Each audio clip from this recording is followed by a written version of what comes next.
Grabe talaga mga guys, mga kaibigan. Ayan.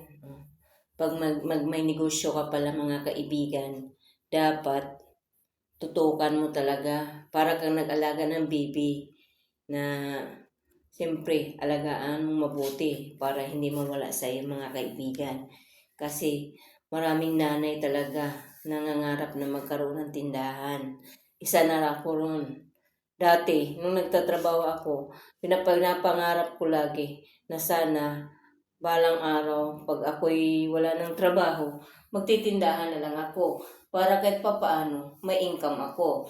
Para pag gusto kong kumain ng prutas, masarap na pagkain, may pambili ako. Biro mo guys, dyan ko kinukuha yung mga pamasahe ng mga anak ko papuntang school, mga project ng anak ko sa school, mga merienda namin.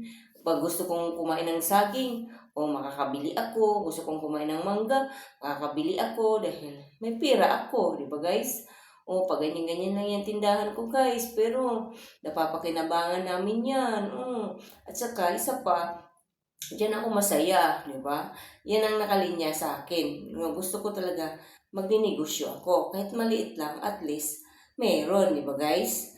Kaysa naman nakatunganga ka, pagdating ng hapon, nga, wala man lang pumasok na pera kahit piso, di ba? Tingnan mo, mga gamot ko guys, naka-organize lahat yan, di ba? May mga alak tayo dyan.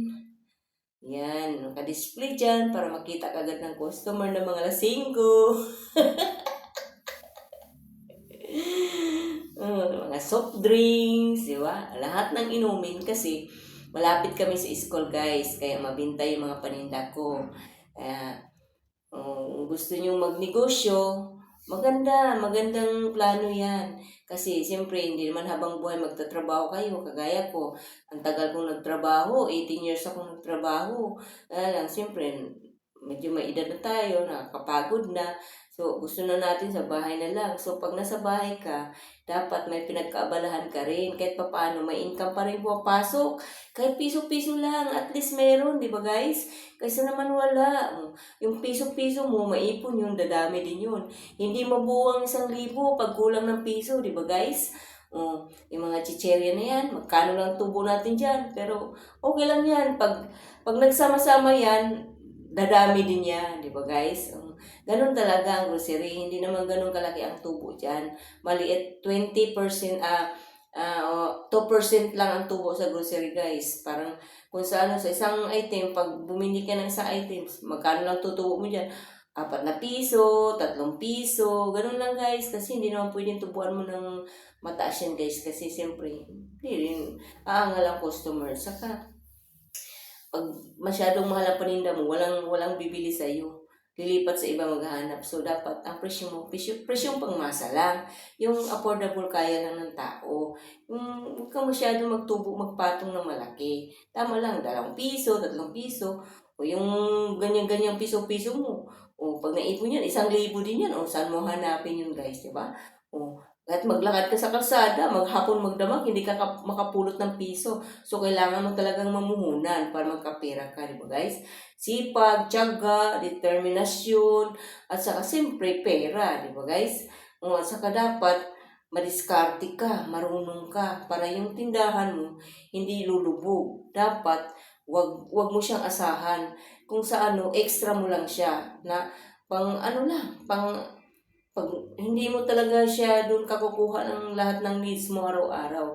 So, pag may gusto ka lang sa buha, gusto mong kumain ng masarap, o kaya gusto mong bumili ng medyo iba naman na tapos may ipon ka na, di ba?